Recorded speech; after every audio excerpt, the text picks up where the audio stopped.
Hey, welcome everyone. Well, off the top, we can do introductions. We are all members of BlackNerdProblems.com. My name is William Evans. I'm one of the co-founders of the site, editor-in-chief, and we built the site basically because we wanted to diversify media coverage for the things that we love and we consume all that pop culture all day long. And I think it really rose out of, we looked at it like, oh man, we wish there was more, more black characters in this, and more.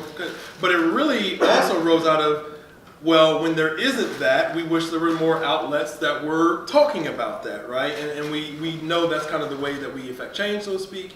And so we wanted to be part of that coverage. We wanted to diversify the coverage of those things that we love. So again, my name is William Evans, and I think we just go down the line and introduce ourselves. Okay. I'm Brittany Ann Williams. I am a staff writer and the marketing and promotions manager for Black Nerd Problems. And I joined this motley crew because Jordan randomly asked me to be in a video. Because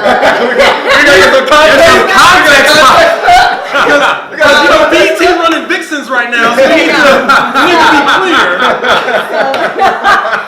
In a video response to BuzzFeed's questions Black people have for Black people. Mm-hmm. Do you guys remember that video? Yeah, no. You're lucky. Don't remember it.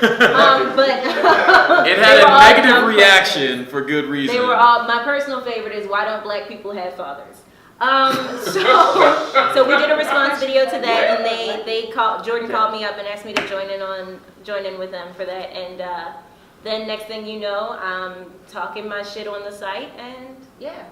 And it really was a wrap ever since then. Just to give you some context on that, when Brittany showed up, we were doing this film and we were going to do this comedy sketch, and Brittany fit right in because she started talking about like her history on fanfiction.net. Oh yes, are you talking about my 12,000 word Sailor Moon Sky High crossover that is We brought her in as an actress. And then she started talking her shit on fanfiction.net and all the stuff that she wrote about Sailor Moon. And then me and Omar was just like, she might be like, does she write it? She sounds like she writes. And then the rest was a wrap. She came out the gate strong. Her first editorial was, I found my people. Yeah, why Wakanda doesn't give a fuck? Yeah, because Wakanda didn't give a fuck in it was after Civil War. Yeah, and then that went pretty viral off her very first thing that she wrote for the site. So she came out real strong. Yep. Yeah. Anyhow, I'm Jordan Calhoun. I am a writer and editor for Black Nerd Problems. I'm Omar Holman. I'm the other co-founder. I make gifts. Oh, by the way. I make gifts. Right things. It's like the most important thing. The gifts are the gifts that I make. You're welcome, all of you. No, but y'all don't understand the amount of time that he puts into that craft. A lot of time. Like, these facts. Omar will sit at a laptop for hours to edit the perfect GIF. Yes, but every point. And he does it like that. He's like, it's gotta loop perfectly. It's gotta loop perfectly. He'll spend like 3 hours writing an editorial and then 4 hours making GIFs for the editorial, and he stands by that decision. Like that's what he's happy doing. But going by the numbers, I think it pays off. So. I mean, it works. It worked with it, man. They'll catch fire. People love those GIFs. Yes. Tell them who you are. I'm Aisha Jordan. I'm staff writer at Black Nerd Problems. I focus on entertainment mostly. A lot of movies, TV. Yeah, a lot of movies. I'm the one who wasn't a nerd, and then they were like, "We think you're a nerd. Do you want to write for this thing?" And I was like, "Are you sure?" I only watch movies, and they were like, "You watch Star Trek." She found out late that she was a nerd. Like, I'm not a nerd. I only watch Star Trek. I was like, "What are you talking about? I love like Indiana Jones and Jurassic Park." And they're like, "Okay, right. So write this." So that's what I do. An anime about food. I don't watch anime. That's my big thing. I say I don't watch anime. I just except Attack on Titan, Full Metal Alchemist. You see where this is going, right?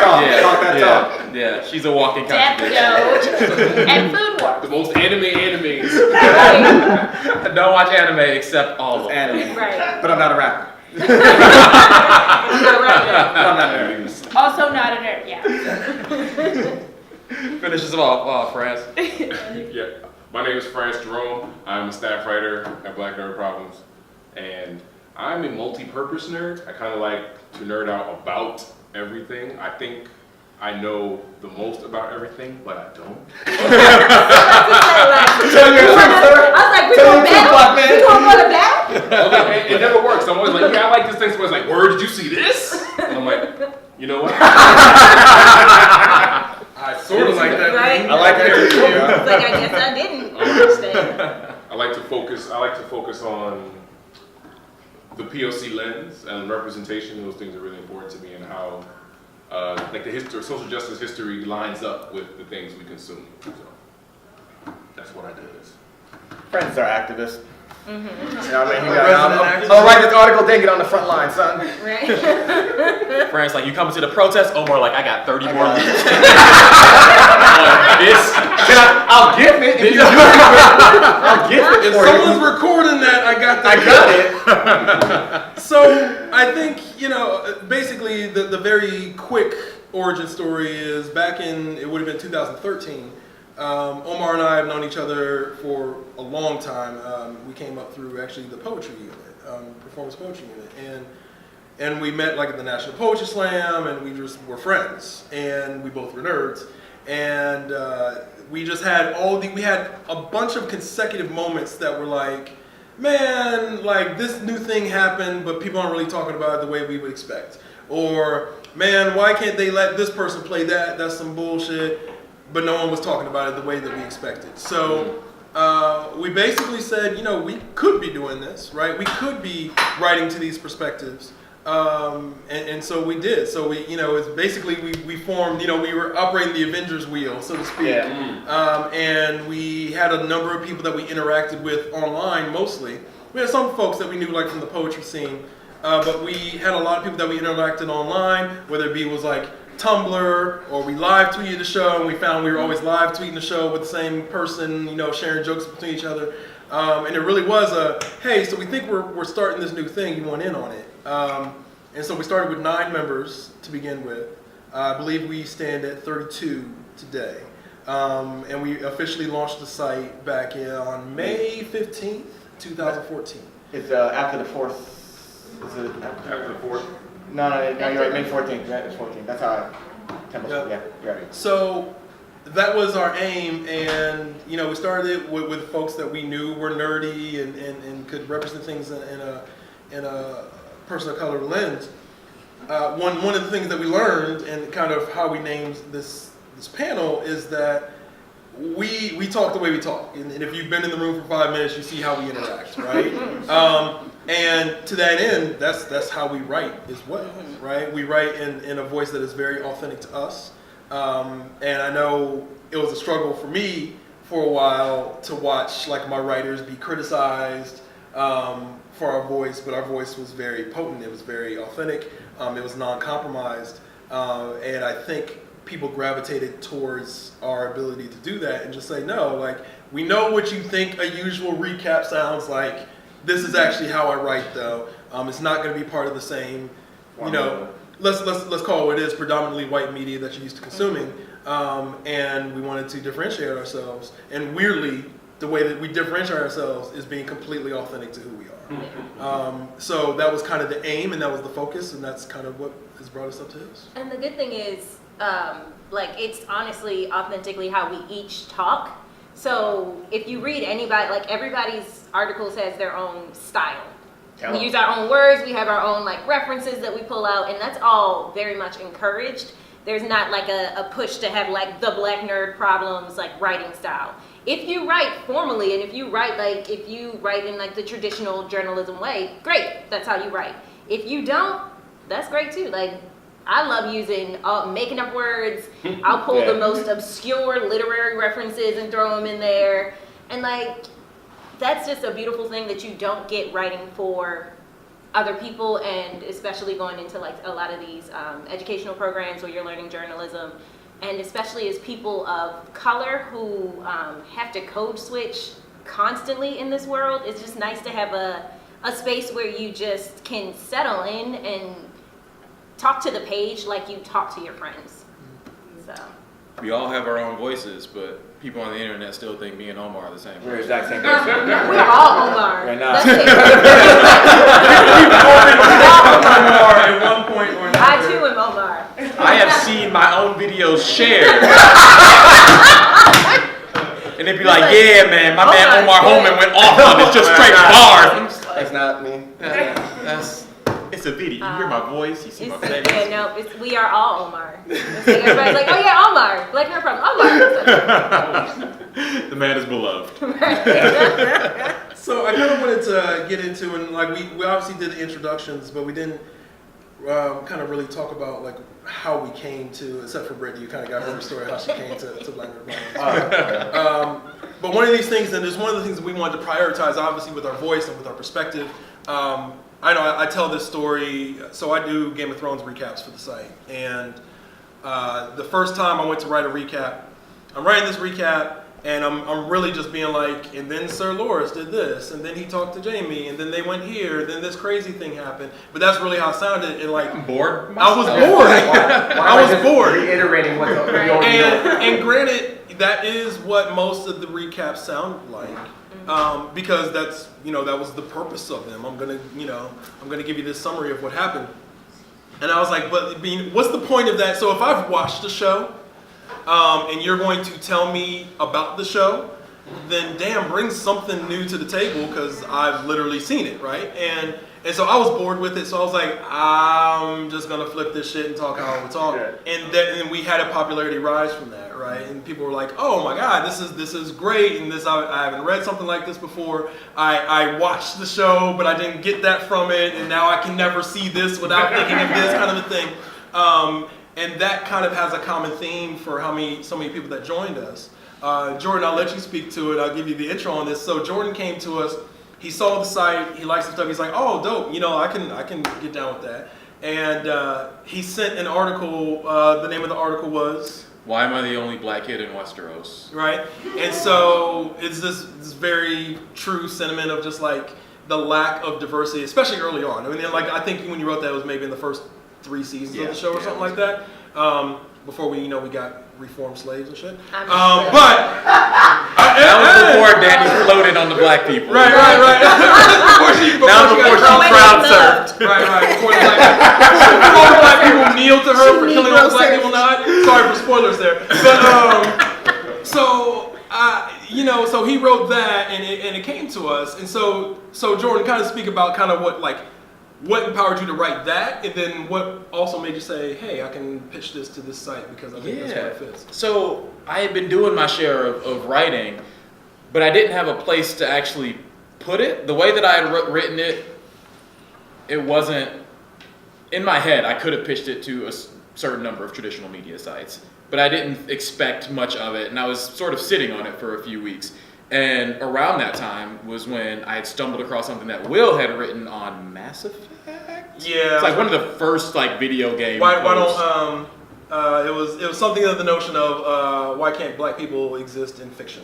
Yeah, right. So I read that and I was just like, and then obviously the light bulb went off in my head. I was like, oh, dope! This seems like a perfect avenue for this thing that I had written, but I didn't have a place to publish. So ended up, long story short, sending it to a mutual friend who had written for the site, who had passed it on to Will, and it sat on it for a while. We ended up getting it published, and the rest was more or less history. And the good thing, I mean, we alluded to this earlier, just the idea of being able to write in a certain voice that is very personal to you, and finding out after it's published that there's an actual audience of countless people out there who are loving that voice, and who really, there's a demand for that. There's a desire for that, for people to hear me talk the way that I talk about the pop culture that they normally could only consume in written media if it's like from Chad from IGN. So being able to hear that, and being able to have that, to be able to connect with the audience in that way, the way that you want to talk about things, and from the perspective that I have, but that a lot of other people relate to, was just a real powerful thing. And that was the thing that shocks me the most whenever I publish something and it ends up, anytime that it ends up being popular, is because the things that I've written that have been the most popular are things that I didn't expect to be popular at all. They're the things that I talked to Omar about the night before and was like, yeah, I'm gonna write this, this shit is for me. Ain't nobody gonna like, ain't nobody gonna care about this, but this is about to be, and I'll stay up and write it, and then all of a sudden I find out that there's A lot of people care. so many people out there that care about that. that exact thing from that exact angle that I took, and it was something that I thought like that we all feel alone on certain things, but then when you write it out and you're really raw and candid about how it relates to you or how you feel about it, there's so many other people that you find that feel the same way, and that's something that you only get. That's a connection that you only get when you are that personal. If that makes sense. What's also interesting, so us writing in our voice, I want to say, yeah, this is the best way to say it, comes with a cost, right? So when I was saying before that There's a Reddit tab. anytime we know when something is went very popular on Reddit because our comments start blowing up, right?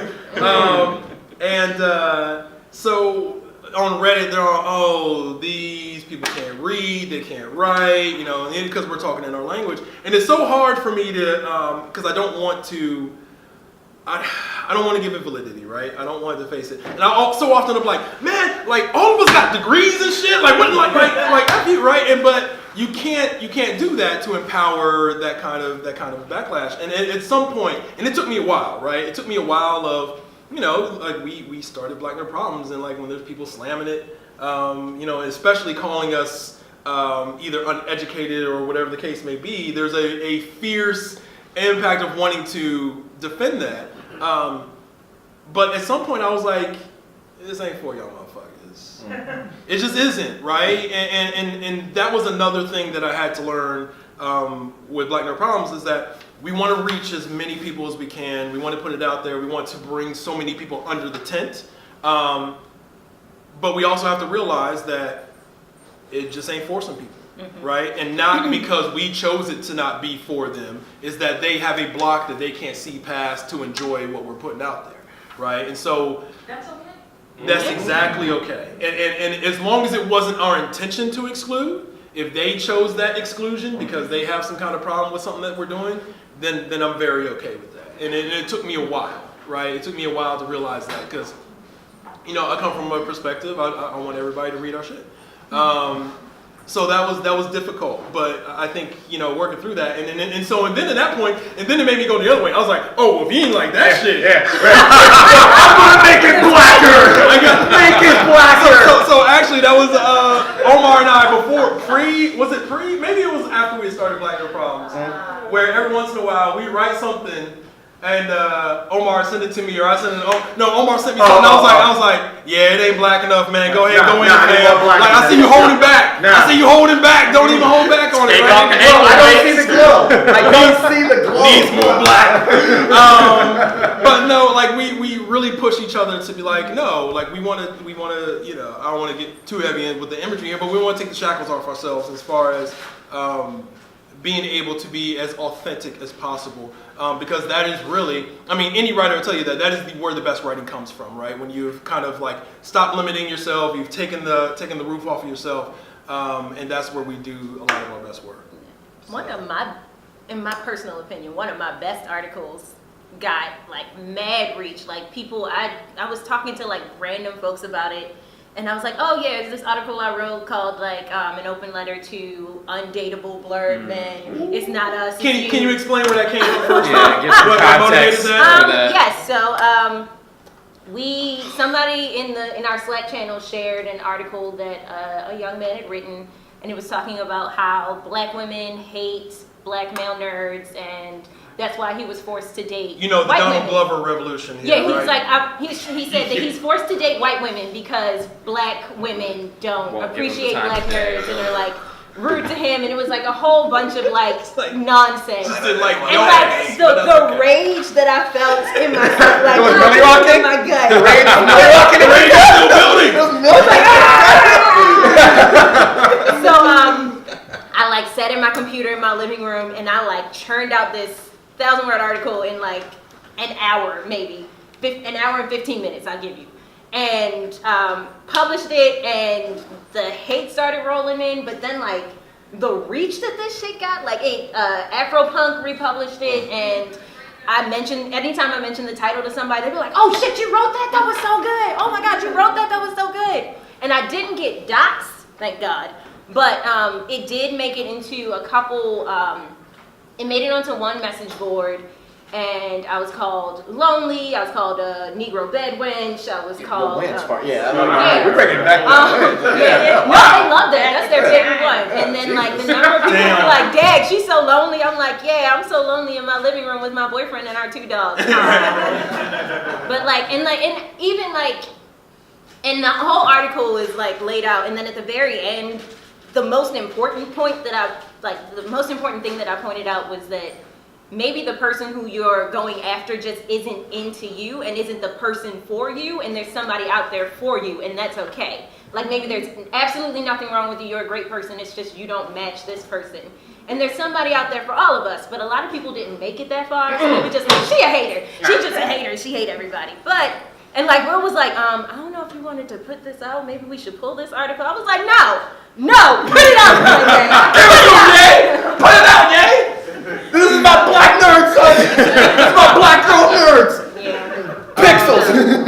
And so I felt that. Brittany brings up a good topic, and there's a lot of other threads off of that where even in this sphere, right, where we, and we believe to, most of our audience is like, or a good majority of our audience is people of color, where we are talking about diversified voices and we're talking about all these perspectives and we're trying to champion these things. Does not stop a lot of the misogyny that comes at the things that we publish, right? And so a great example that I have is, so we have a writer on our staff, Lauren, who did an article about The Killing Joke when it was announced that it was going to be made into an animated movie. And she did an article that talked about her history, about her trauma, and how that was very triggering and how it wasn't a particularly good story in the first place, which I agree with. Mm-hmm. And she just got all the hate for it, just like crazy. Like they were finding her on different social media platforms and just going at her kind of a thing. And it was crazy. So the movie comes out, I review it, I trashed it. This was terrible. Because it is terrible. So bad. And, we got another side story for that. But, so I trash it. And the most hate I got is, y'all are some DC haters. Yeah. No one mentioned me by name. No one came at me. I'm highly visible, right? Like, it's, it's published from our site, and we tweeted it. I tweeted out myself. Hey, by the way, this shit's horrible. I hope you weren't anticipating it, kind of a thing. I got none of that.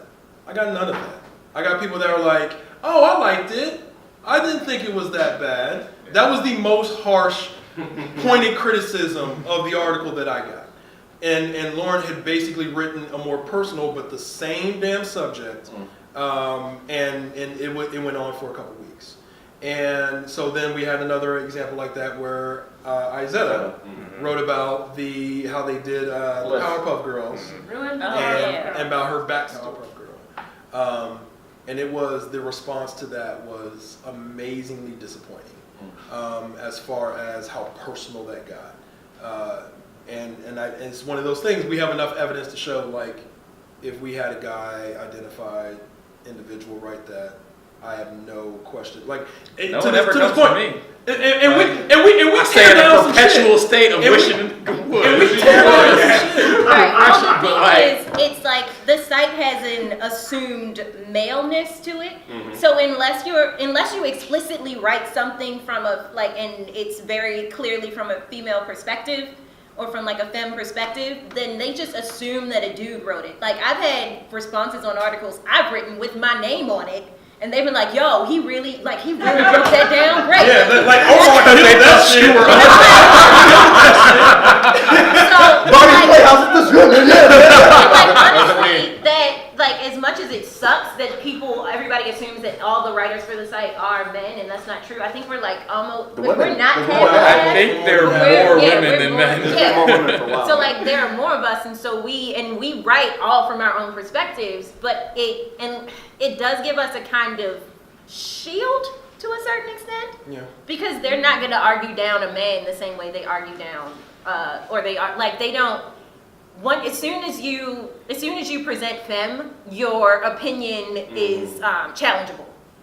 I think it goes back to the whole thing, right? Even just in the nerd world, that women are seen as not knowing as much, and that's something that comes to me a lot, where it's like, you know, from the person who didn't normally identify as a nerd, and like, I will say out that like, I don't read comics. Comics is not my forte, but the nerd culture itself is a diaspora. So there's like all these things that are in nerd culture that you can be an expert of now.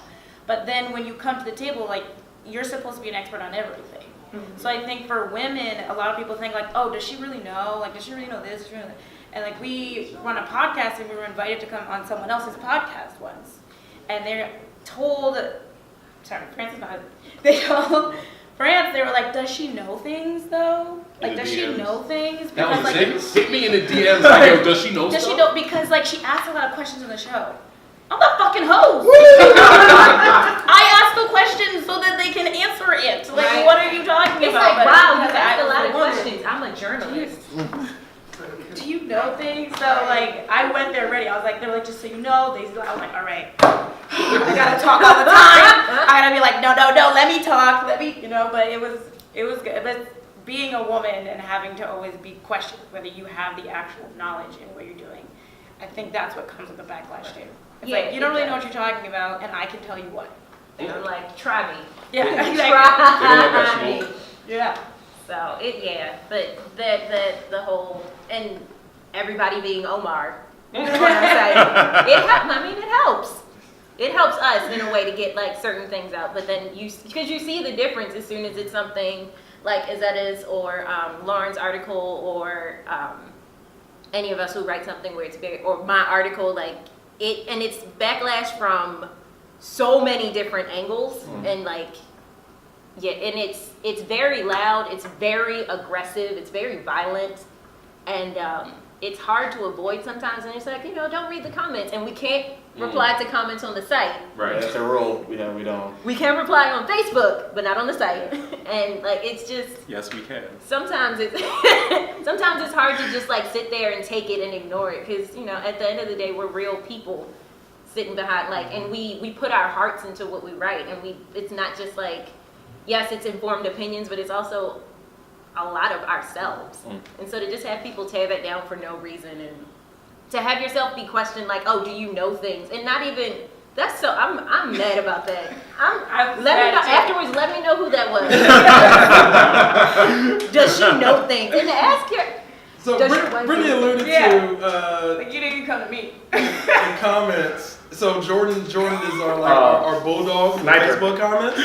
So if someone starts whiling on the Facebook page, Jordan's like, where they at? What's Every the time. right? Every And time. it's like if y'all watch basketball, he's like the dude that you send in just to get the 6 fouls, right? It's like just like to get in the penalty kind of a thing. Because we are, you know, we are family at this point. Like we're very protective of each other because, you know, we all may have come from places where we just did not have that backing, right? So. You know, I'm sure, and you still find yourself in these spaces. Baisha talked about, you know, does she know things?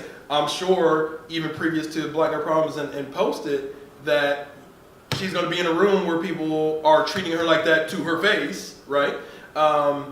And so you come from these spaces that do this, so that we try to create a space where not only are you not going to be questioned in that way, your validity. I mean, hell, if you're writing for us, then we already know you're doing the damn thing anyway. But we are fiercely defensive of our folks out there because, you know, we've seen it happen firsthand, right? I want to say the Power at this point it's either the first or the second most shared article is the second most shared article is the Powerpuff Girls article, and I want to say a good 40% of that was negative, and if you do that, because it was a polarizing subject, and if you take that 40%, probably 20% of it was just straight up nasty, right?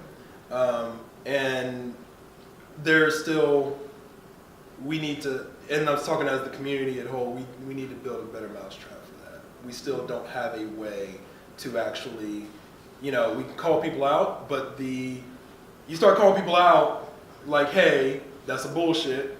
Sometimes we're saying it behind egg abbeys anyway. But the unfortunate part is there's so much agreement on that side from other baseless motherfuckers that feel that way. That those are the things that need to be chipped away at. And we just don't have a good way as a group, as a society to eradicate that. So, we have more stuff. Y'all got questions so far? Hey, hello. I came in late, so I just was curious, like, where can I find your articles? BlackNerdProblems.com. Okay, that's wonderful. We are all over social media too, so if you put in Black Nerd Problems into something, you will find us. Okay, well, great.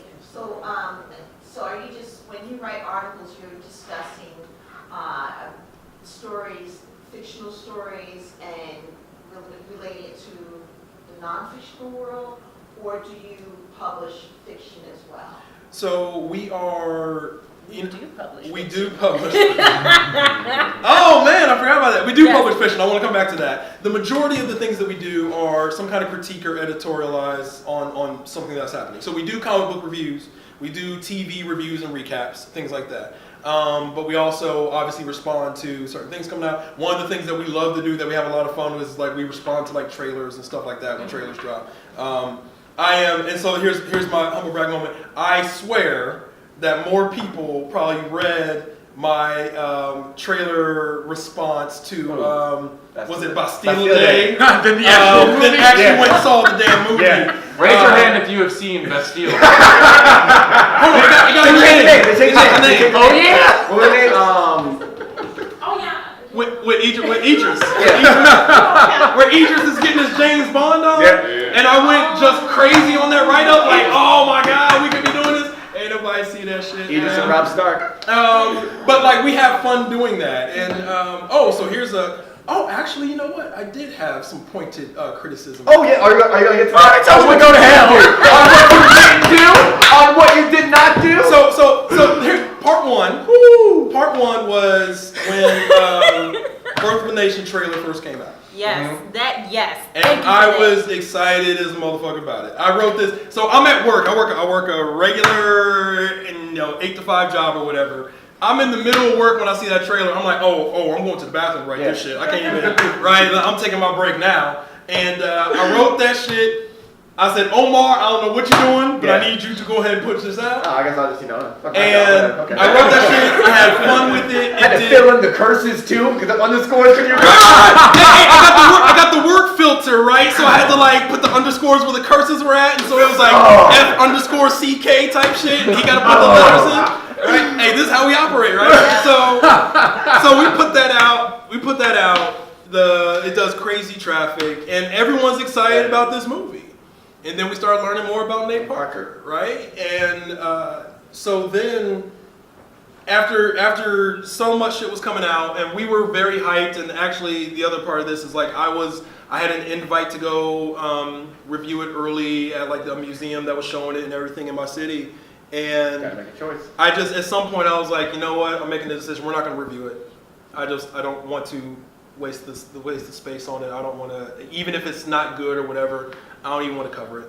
And so I wrote an article as to why, right? Because I figured, we had made such this big splash with talking about the movie coming out and how excited we were for it. And then if we were just quiet on it and didn't do anything on it, I thought that'd be even worse. So I wrote an editorial that was literally titled "Why We Won't Be Reviewing Birth of a Nation," and I just went into the prevalence of rape culture and how we are not combating that in the way we should, and believe women, and I wrote an editorial on that. They tore that man apart. Yeah, they went. That being you. Yeah. And I mean, look, the support that came from it was the support I cared about, right? It was the people that were speaking up, predominantly women that were saying thank you on that, and that was what was important to me. But yeah, a few people were like, "Go to hell." My man said, He was so insulted. Will was like, he told me to go to hell for not reviewing a movie? Right. I didn't, and it wasn't like this is why we should boycott. This is why you should not go to the told me theater. to go there. I said this is Go why or we're not burn. going to review it. It was go. Just go. And but that also, to the same subject, that talks about how toxic this shit is, right? Like a lot of people, quote unquote, lost their faith in us, that we were taking a side on something. And then, of course, it was like the derivatives of like the Bill Cosby conspiracy, right? Like I assume Nate Parker wasn't going to buy NBC, but right?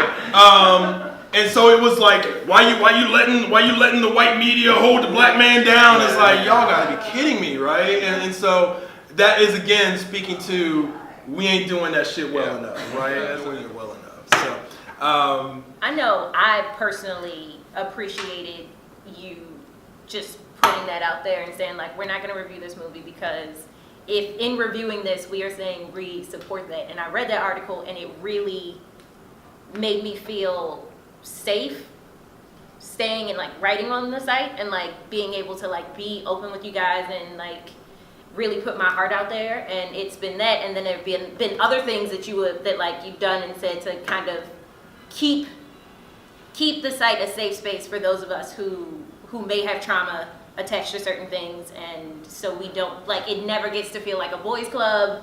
It never, like, we don't, like, even when you crack down on us like making reckless jokes in the Slack, like, okay, it's like nobody can make reckless jokes, like nobody. I'm just trying to keep us from getting dragged on Twitter, yo. I don't want that. Just trying to keep us getting dragged. It's like, I wake up every morning like, are we good? We're good.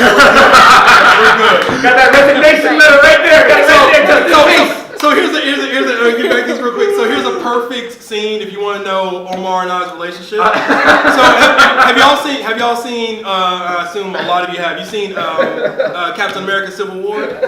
So there's a scene in the hallway where Captain America goes to get Bucky, and he's like, no killing, right? And Bucky's like, I'm not gonna kill anybody. But then they get in the hallway, and Bucky goes to throw someone over the ledge, and Captain catches him. He's like, come on, man. That's me and Omar. Every so often, I gotta catch a motherfucker falling down the flight of stairs. And we're like, come on, man. you get that private message real quick, and it's like, well, like, come on. Why what are you doing? Sorry, that's deleted. My bad. It's deleted. It's gone. Reel My myself bad. in. But like that's so again back to where we started with that. Like so doing like we write on trailer like reactions and stuff, and like we write about things that either we're covering something or something struck us in a negative way or shit that we're just excited about, right? And I think that's something that I feel good about us being unique in, right? Like it doesn't have to be this movie is a big deal and people are excited about this movie, so we're gonna write about it and we're excited about it too. It's like some of the smallest shit gets us excited. Some of the smallest shit gets us excited. Cars 3 is the greatest animated movie. I will die on this hill.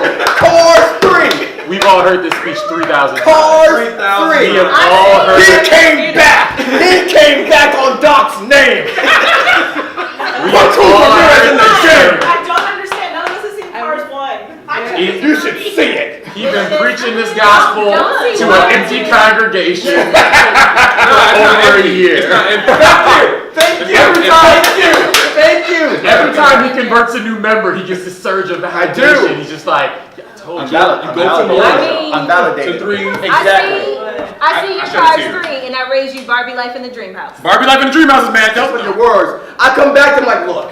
If you gotta go full Dawson, you gotta go full Dawson. I need like 1.5K at least. He goes, okay.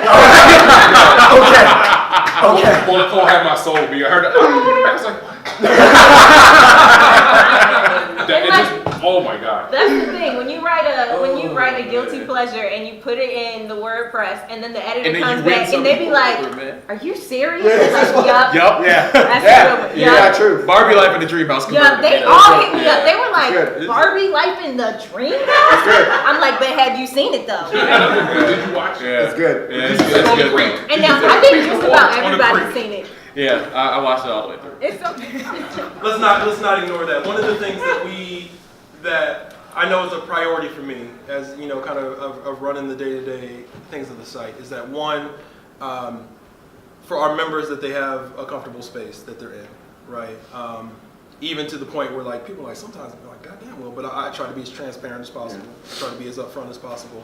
And I'm talking about, with our staff. And then one of the things that I very much admit that I was not, I did not expect when we started the site. So when we started the site, it was just like, Omar's a writer, I'm a writer, we're gonna write some funny shit, we're gonna put that out to the people, people will like it, they're gonna share it with their friends, we good, right? And that's what I expected. And what we ended up getting was that we write some funny shit, we write some profound shit, someone likes it, they share it, and then they come back to us and tell us how much they like it, and they tell us how much, like, oh my God, now there's a community that I know I belong to. And that's not the thing that I was aware of. That's not the thing that I personally was prepared for. And so now that's a very big responsibility for us in that we are transparent, that we are trying to take care of the folks that invest in what we do. And we always want to be there for them. We always want to make sure that we're not, like putting some bullshit on them, right? And like one of the things that's funny where, as we're working through the business of being a website too, to this point, I very much have held off on like heavy advertisements and things like that, or some like direct things. I'm like, nah, I just want to give them the content, right? And we're trying our best to be a site where people feel comfortable coming and investing in and trusting us. Let's just put it at and trusting us, right? And that's a big thing for me that I hope, we've been operating for a little over 4 years now, that I hope that we continue to do and that the community invests in us heavily. I have to say, as someone who is a writer on the team that didn't necessarily write before, it's so amazing to be supported and to have your voice be authentic, because now I literally found my voice in everything. So I was like at work doing my self-assessment, and I was like, and I was like, oh shit, because yes, because I was like, I am allowed to talk like me now, even in a professional setting. Like I can still be professional, but still be myself, and it's because I write for y'all every day. Like I'm always thinking about how I am in this situation, and I'm supported to write that way. So I know we're about to get kicked out, but I saw two people put their hands up. I saw you. You got a question real quick? It's more of a comment. Whomever is in charge of your meetings, I want to say thank you. So that rests on two people mostly. That's this man right here dude and Carrie McLean out in Oakland, California. I told her she smelled like outside. I said thank you very much. So I just want to say that you make Thank you. a lot of time on the internet. Thank you. What you got? Not only you guys great Thank writers, you came across extremely high articulated. I mean, I was talking about such guys were white, the way he spoke. He should be an example for youth. That's how we trick everybody. That's how we get them. Learning Center, yeah, you should go back and bring the youth. Tell them about becoming a writer, so becoming highly articulated, you guys. So I'll say this. I wish I had more time to respond to that. I want us to be able to bridge the gap. I want to be able to talk the way I want to talk and that be taken seriously everywhere. I come from corporate America, very much so. I've sat in board meetings with dreads down to my back, and I use all my language. And that's what I want. I want it to bridge it that way. So thank you, everybody. Thank you guys. I hope you enjoyed yourselves. Very much appreciated.